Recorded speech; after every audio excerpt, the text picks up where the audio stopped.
E o que que acontece?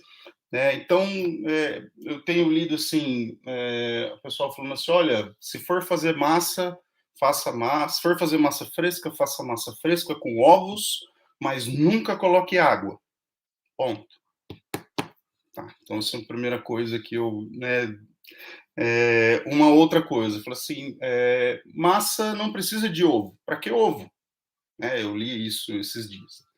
Massa não precisa de ovo. Para que ovo? Coloca água. É simplesmente farinha, semolina e água e ponto final. Então, assim, são algumas coisas que eu li, são é, algumas afirmações, e eu queria trazer algumas questões relativas a isso, sobre os tipos dos impastos, sobre a questão que envolve a cultura e a tradição italiana também, acerca desse assunto. Tá? Para que ovo na massa? Não precisa colocar ovo na massa, massa é feita com água. Bom, se um bolonhês, uma pessoa da região de Bolonha, no norte da Itália, escuta isso, ela vai ficar ofendida. Por quê? Porque nessa região a tradição é farinha de trigo e ovos. Esse é o impasto da região da Emília-Romanha, principalmente ali da região de Bolonha. Esse é um impasto clássico, dessa região. Não é um impasto clássico italiano, é um impasto clássico da região da Emília-Romanha. E claro que existe esse impasto em outras localidades italianas também. Mas o que eu estou querendo colocar é que o impasto com ovos é um impasto tradicional, tradicionalíssimo,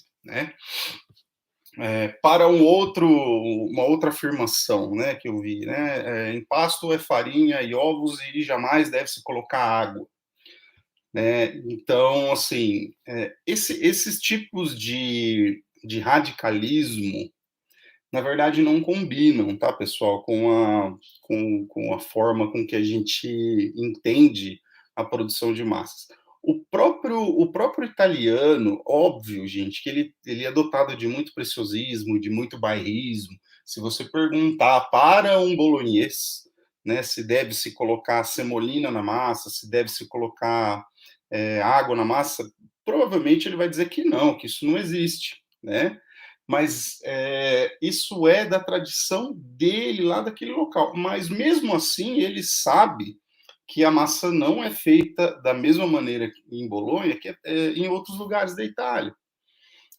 Então, é lógico que tem essa questão da defesa da tradição local, mas o que eu estou querendo dizer é que para quem pretende trabalhar com massa artesanal, tá? Para quem quer produzir, para quem produz, não se limitem e não se atenham a nenhum tipo de radicalismo nesse sentido, tá? Por quê? Porque existem diversos tipos diversas maneiras de se fazer o impasto na Itália, de acordo com a região. E você pode usufruir das qualidades de cada tipo de impasto para preparar massas com características diferentes.